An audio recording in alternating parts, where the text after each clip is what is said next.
मेरे प्रिय एवं सम्मानित श्रोतागण, दर्शकगण, अब मैं BNSS की धारा 94 के संबंध में आपको विस्तार पूर्वक बताता हूँ।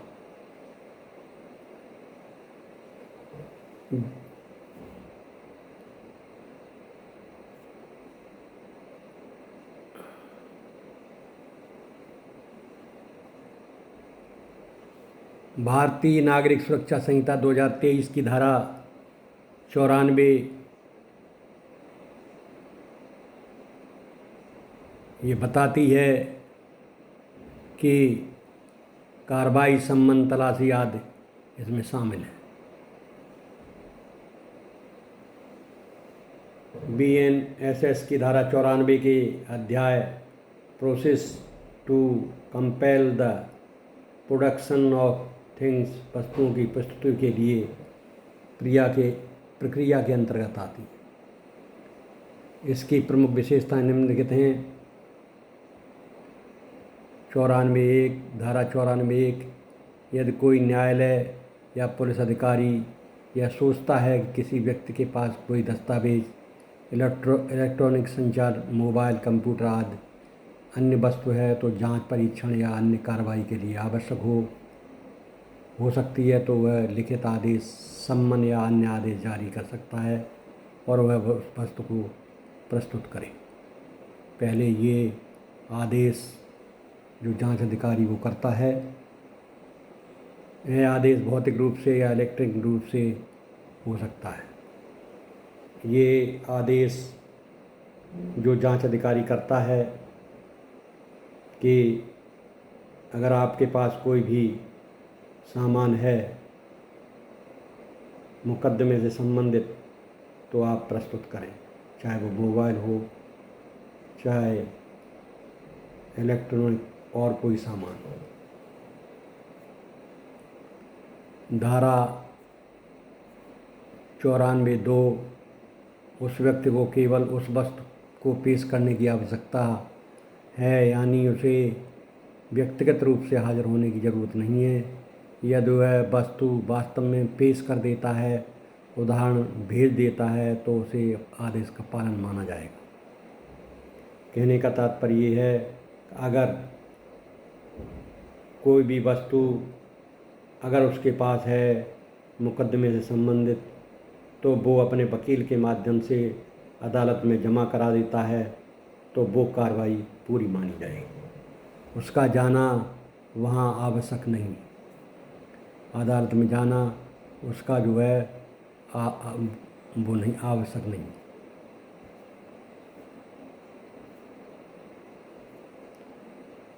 धारा 2 यह सुविधा है ताकि किसी को अनावश्यक रूप से अदालत या पुलिस स्टेशन आने की बाध्यता न हो।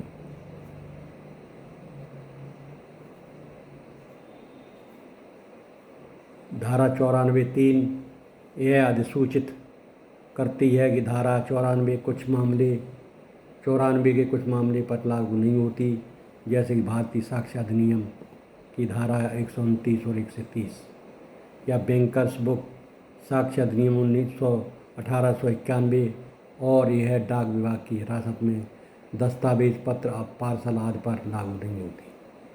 अगर कोई पुलिस अधिकारी ये चाहे कि वो डाक खाने में जा कर के और डाक से ज़बरदस्ती कोई उसका कागजात प्राप्त करे, तो वो ऐसा नहीं कर सकता। यानी कुछ विशेष दस्तावेजों पर यह अधिनियम बाध्य है। उपयोग, सीमा और सावधानी। जब किसी मामले में दस्तावेज या डिजिटल उपकरणों की ज़रूरत हो, तो जांच अधिकारी या न्यायालय धारा 94 का आदेश जारी कर सकते हैं।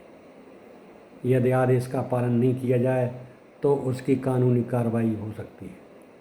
लेकिन इस धारा को व्यक्तिगत गोपनीयता के अधिकारों, प्रमाण अधिनियम और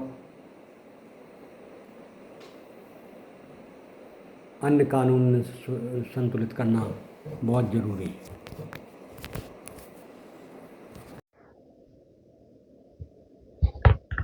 खास मामलों में वकील मुवक्किल संवाद गोपनीय बैंक रिकॉर्ड आदि इस धारा की सीमा में नहीं आते।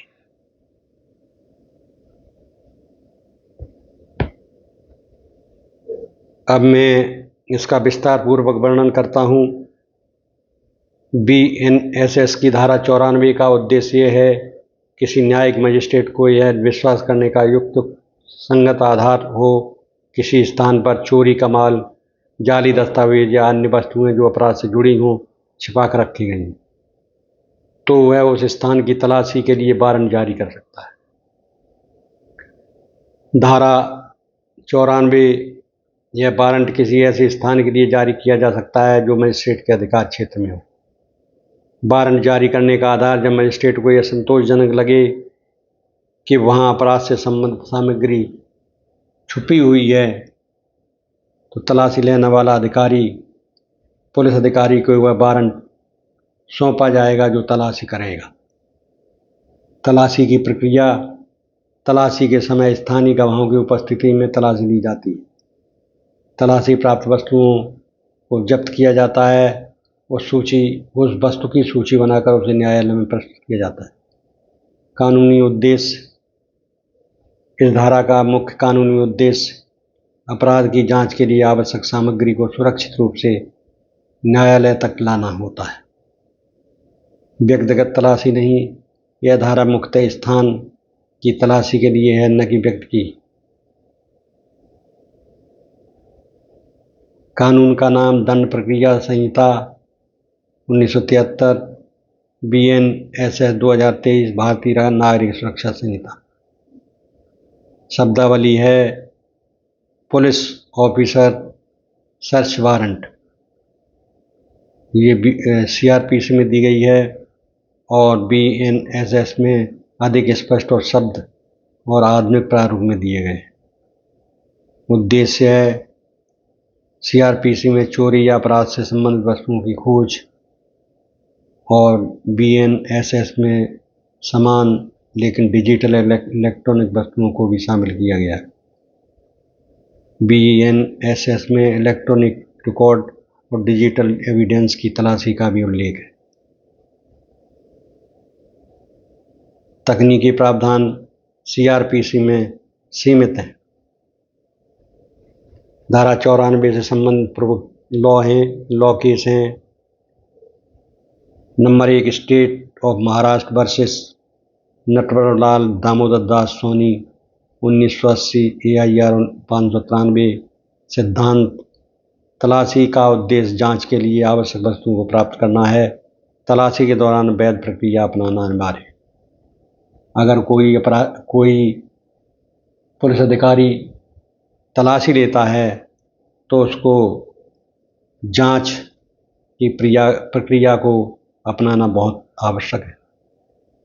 नंबर 2 है Puranmal versus director of inspection 1974 AIR 348 SC। इस केस में सिद्धांत ये जारी किया गया है कि